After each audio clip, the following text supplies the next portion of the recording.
No.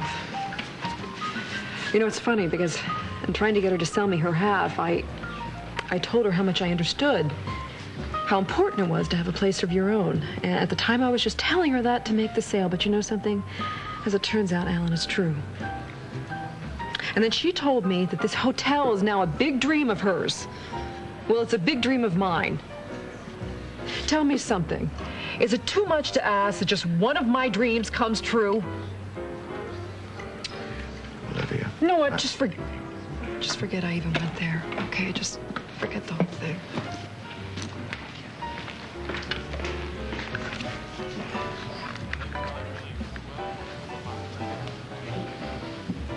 Yes, it's Alan Spaulding. I know it's late, but if I cared, I wouldn't be calling. Consider the bank open for business. I want to discuss a line of credit with you, specifically Richard Winslow's request for a line of credit. Could there be a better place for a picnic? You really love this place, don't you? More every time I come. I think this hotel is something special, Richard. Well, that's because you own it, right? Or at least half of it, anyway. You know what excites me the most? Is what we could make of it. I mean, I really think that this children's museum can be a special place for everyone in Springfield, not just for the children. You've only been in town scarcely a month and already you want to give back to it. You're amazing. Springfield's my home. And I know we haven't fixed up the farm yet, but I don't want to hold off getting started on the museum. I really don't. Sometimes it's not wise to spread yourself too thin. Yeah, but we can do it. I mean, even if we have to use our own money, we can do it. That's what money's for. And we got it, right?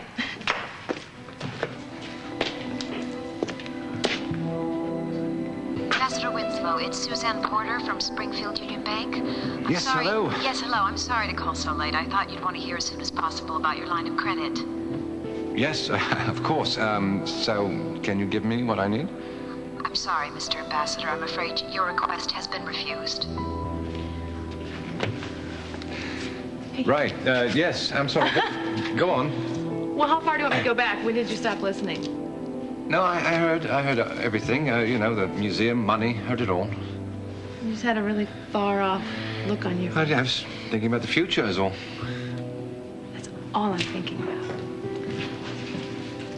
And this place, you know, it can be a great children's museum. You know what we could call it? We could call it the Beacons Children's Museum. What do you think? Wouldn't that be awesome?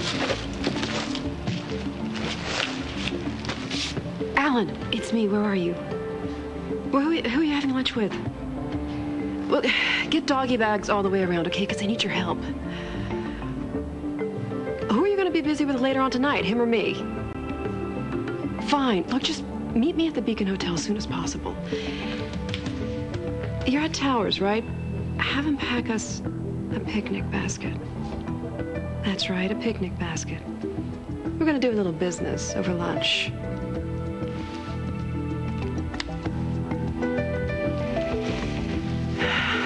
So, I had 5 new ideas when I woke up this morning. 5, is that all? Well, listen, my favorite one was to create an exhibit about some of the very noteworthy and successful people in this town about their childhood, and we could call it, you know, growing up to be great. Oh, what a marvelous way to bring home the point, you know, that just because the chips are down doesn't mean that there aren't great things on the horizon. Exactly. No, exactly, and I think it could be the centerpiece for the museum. And you know what? I think it could be right here on this first level. I think it'd be great to have it right off the main lobby. What do you think? Well, Funny, that's exactly where I was thinking about putting the nightclub. Well, I hope we're not disturbing you. There's only one problem with turning this into a nightclub, though. The right name. Coming up with the right name captures a blend of sass and class. You're right. It should be something simple, but catchy and easy to remember. I got it. What? How about Olivia's? Kind of has a nice ring to it. Yeah. I think it's perfect. Olivia's at the newly restored Beacon Hotel and Resort. I kind of like it.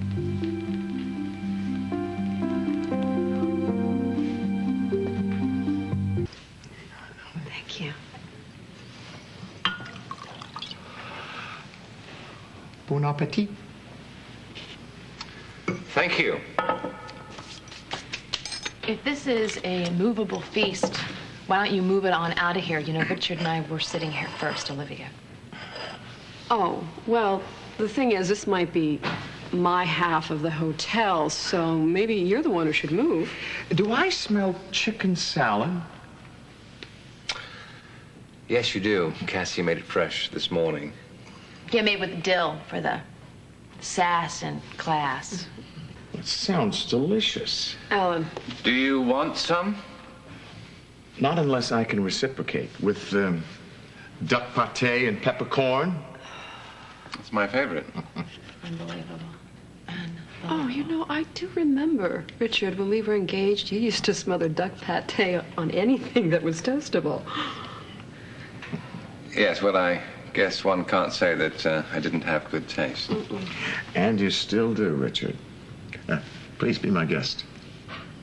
Well, You ladies aren't going to be joining us? No. Well, You know, you may be interested to know that I spoke to the zoning board. And it turns out that a project the size of the one that you were planning to do here would just violate all kinds of ordinances. So there's no way you're going to get clearance, Olivia. As opposed to a children's museum that probably has twice the daily volume? I don't think so. Well, see, you know, there's a guy named Ken Franklin. He's the chairman, and he is seriously pro-kids. And when I told him my ideas about the Children's Museum, he loved it. Huh. He said that that is exactly what Springfield needs. Well, you know, I know Ken very well, and if there ever was a jazz enthusiast, it's him. I doubt that he would veto a plan that features a top-notch music venue. Jazz, kids. Now, I wonder which commitment would get Ken reelected to the board. I am going to go recheck the dimensions for where I'm going to put the growing up great exhibit. You mean where Olivia's will be? No, I don't. Enjoy the pate. Alan, remember you having said something about taking measures to make up for interfering in my project? You remember that? We need to take some more.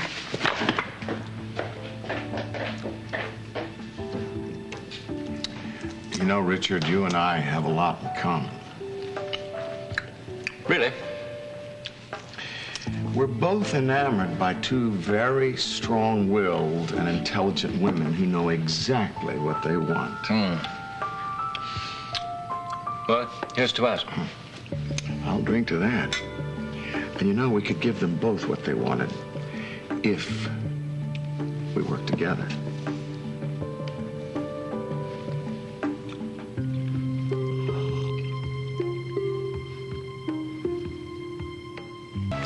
So then, am I to infer that if we were to work together, I would get what I wanted? I can almost guarantee it. Guarantee? You know, it's funny that the Springfield Union Bank guaranteed me something recently. They guaranteed me a line of credit. Then they changed their minds. Now, you wouldn't happen to know why or who might have influenced their decision, would you? No, not at all. This is the first I've heard of. Wait a minute. You own the bank, don't you?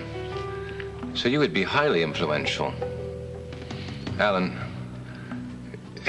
you're trying to cut off my access to funds? It's not going to work. You know, I could simply go to another bank. But I'm not going to do that. You have other sources? Perhaps. Well, Springfield has given me a chance to make a fresh start. I intend to do just that. And when I have success, I'm not going to owe anything to anyone.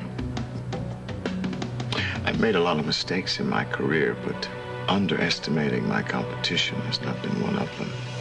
Well, then perhaps you shouldn't start now.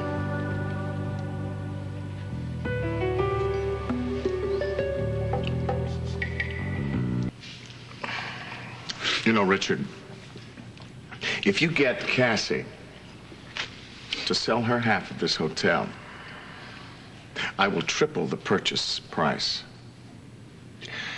You really hate the idea of a children's museum, don't you? No, not at all. I just don't think this is a children's museum. I think this is a hotel. I mean, purely by economic reasons. Something tells me there's more to it than that. Oh? This property, Alan, is, well, how would Americans call it? Small potatoes? Ah. Yes. Your company deals with far larger acquisitions on a daily basis, yet here you are, personally negotiating this little spot of land. Why? Well, because Miss Olivia wants it. Anything wrong with that? No. It's quite refreshing to see such a powerful man so utterly taken with a woman that he would do anything for her. Well, now, you have experience in that area also. Touché.